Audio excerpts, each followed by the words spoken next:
What happened with that playhouse was abuse. Yeah, it was absolutely abuse. Well, the reaction of a former teacher's aide to what she says she saw in another classroom at a well-known Metairie Elementary School. WDSU Investigates has been following this story for weeks now. That's right. Another teacher's aide, a longtime employee at Rudolph Mattis Elementary, charges in a federal lawsuit that a 6-year-old boy was abused in her classroom and she was then fired for trying to report it, something the Jefferson Parish school system strongly denies. Inside Rudolph Mattis Elementary in Metairie, I love the kids. Khadijah Khatib was a fixture, a paraprofessional or a teacher's aide. She worked at Mattis for 17 years, but a month and a half ago, she was fired. We have a woman who gave 17 years of her life to this school system and really wanted to do nothing but help these children. And her repayment for that was being terminated when she reported abuse that she saw. At this point, it can't get worse, right? Sherry Sandler is Khatib's lawyer. She basically went to everyone she could possibly think of to report this incident. The incident back in March centers on what allegedly happened to a 6-year-old boy with special needs in a first-grade classroom. Khatib's lawsuit claims that on March 19th, she observed the teacher in the classroom become angry at the student throughout the morning. It goes on to say that when Khatib returned from lunch around noon, she saw that the child had been put in a small children's playhouse and she observed the teacher place a large, heavy table and some chairs to block its entrance, effectively restraining him. I look at the playhouse. He's there. He crying. His face so red and scratching himself. With a table blocking the door so that he couldn't get out.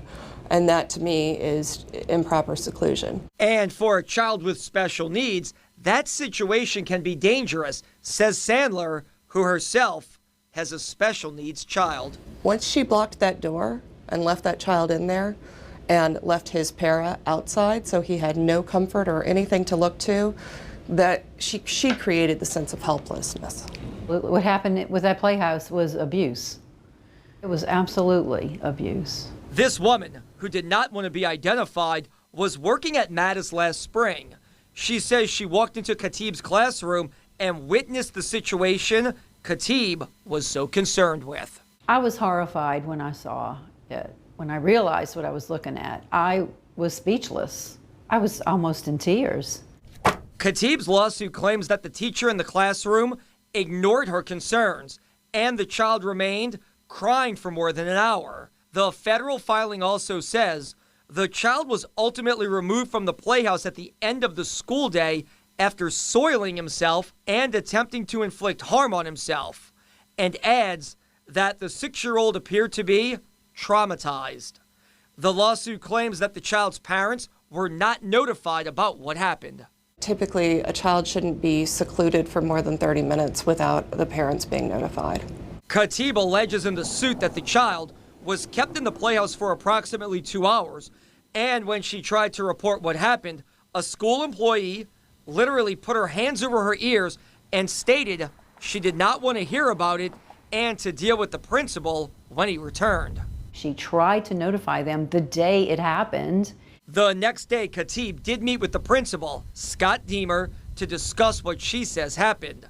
In the following months, the lawsuit claims Khatib was suspended without pay and eventually terminated after attempting to report possible abuse of neglect against students with disabilities and special needs students. Her attorney claims the school system and superintendent, Dr. Cade Brumley, retaliated against Khatib for trying to do what she thought was best for a disabled child. Based on all the evidence, I'm terminating your employment for engaging in conducts that constitute willful neglect of duty. It's amazing that she's considered to have neglected her duty for reporting abuse. Khatib says she is having trouble finding work. She's seeking back pay, benefit reimbursements, and other damages. The Jefferson Parish school system declined an on-camera interview for this story, but did send us the following statement, which reads, "The claims this individual has made in her lawsuit are simply not true. Privacy concerns and the ongoing litigation prevent us from providing more details, but we look forward to presenting the facts of the case in court.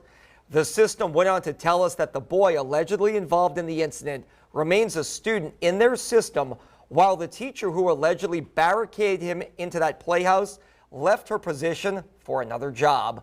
They said her departure was not related to this alleged incident.